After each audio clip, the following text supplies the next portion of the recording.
So my journey with cancer started in 2007 when my mother got diagnosed with almost a fourth stage ovarian cancer. She died with that cancer in 2011, went through about 60 chemotherapies until we ran out of drugs to try. She fought the battle pretty valiantly, but we could not change the answer in the end. Unfortunately, her story is not an isolated one. Most cancers get diagnosed pretty late, as there are no easy external visible signs of the cancers.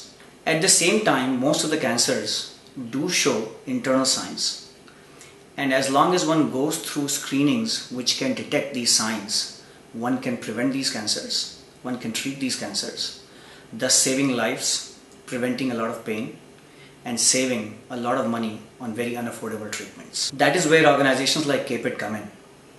CAPED stands for Cancer Awareness, Prevention and Early Detection. And our charter is to spread the awareness of different kinds of cancers and make people aware of how they can be detected early or they can be prevented altogether. We have begun with cervical cancer as the first cancer that we are focusing on. And the reason we are focusing on cervical cancer is because it is one of the largest killers amongst the women cancers. In fact, until a couple of years back, that together with breast cancer were the largest killers in India. More than a fourth of all the deaths and the incidences of cervical cancer globally come out of India, unfortunately. The fortunate part is that this cancer can almost be prevented completely today. And there are two things that we all should know about it. Number one is that this cancer has a very long precancerous stage, which is more than 10 years. So which means that before the real cancer happens, for about 10 years, it's in a stage where you don't have cancer, but it does show the signs which can be detected through some very simple screening tests like the pap smear. And as long as one detects those at that stage, it can be treated and prevented. Number two, it is the first known cancer to be caused by a virus called human papilloma virus or HPV. And today there is a vaccine against this cancer. There are two manufacturers who make this vaccine today, which is easily available.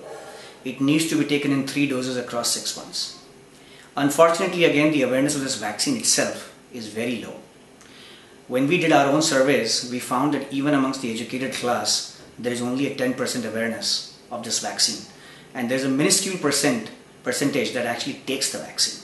We do believe that this vaccine is a safe vaccine. Even though there are lots of misconceptions around it. It is FDA approved. More than 60 countries have this as part of their immunization program. And if we can increase the awareness and the use of this vaccine in this country, we do believe that we have a very good shot at preventing this cancer completely.